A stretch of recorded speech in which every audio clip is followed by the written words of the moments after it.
Away from it, but there's a little free library over there, and I just grabbed George Bush's book,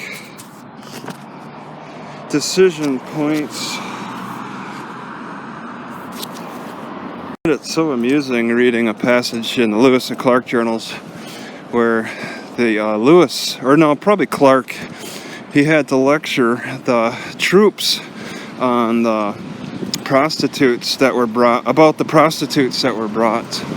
over to their camp, because previously, a couple months back, they got venereal disease from these prostitutes, and so he had to lecture them and say, you guys, you just got over your last venereal disease. You gotta watch out for these, ladies. With all these bumps all over the place, they may as well just go back to having gravel roads, so we have more potholes. Shall live by the camera and die by the camera. I think it's pretty clear to everyone that homeless people need civilization. But unfortunately, civilization has raised their standards so high that they are making homeless stimulate. They're outcasts. They treat them like outcasts. Okay. Because of not reaching the same standards of living.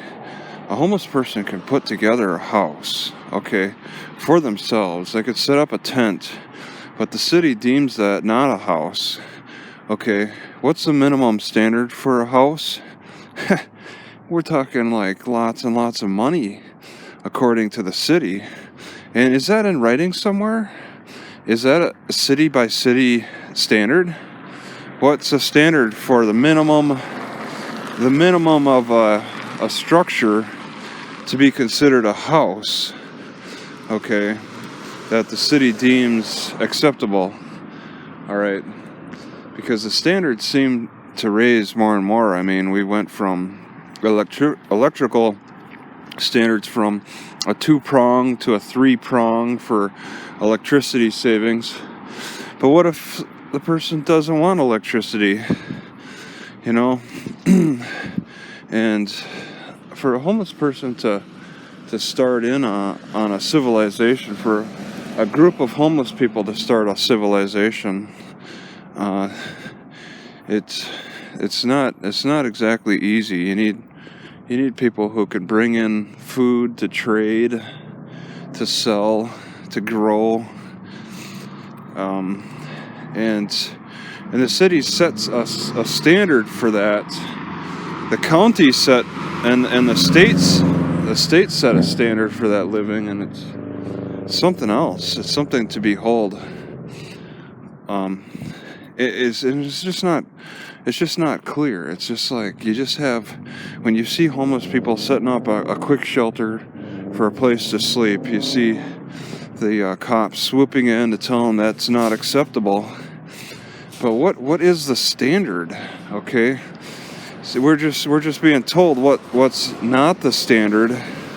Okay, and it's always seeing that the barest of bare minimum, where people are just lying on the ground in the city, on city property, and they're told there's curfews and there's no camping, no tents.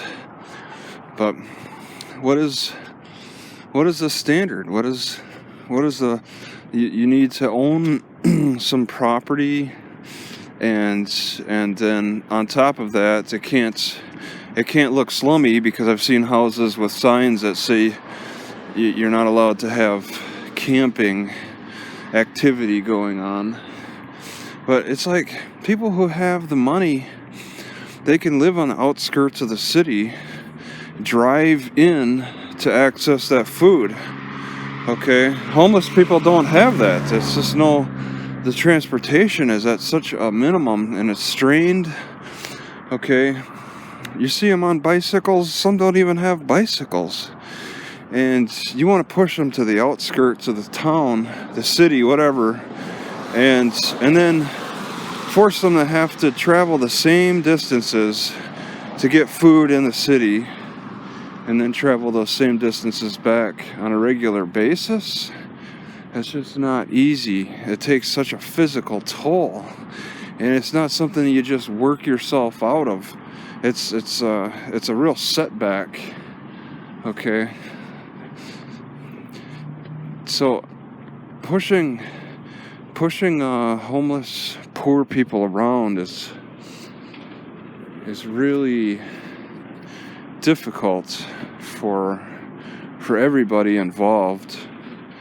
Okay, there's a lot of trashiness going on with the homeless. Okay, they leave garbage laying around, and it is unsightly, but it's an artistic unsightliness. Okay, what studies have shown that garbage is always a bad like presence. Okay, what makes garbage more acceptable to be in a pot, in a landfill, compared to being evenly strewn throughout the landscape? It's an artistic approach that they're taking with the garbage issue. I think a lot of these businesses are garbage. Okay, most of these I wouldn't shop at. Walgreens, it's like, I mean, they had to pave over so much just to put up these businesses, and they've paved over a lot of the type of plants that we could use medicinally, like dandelions and willows.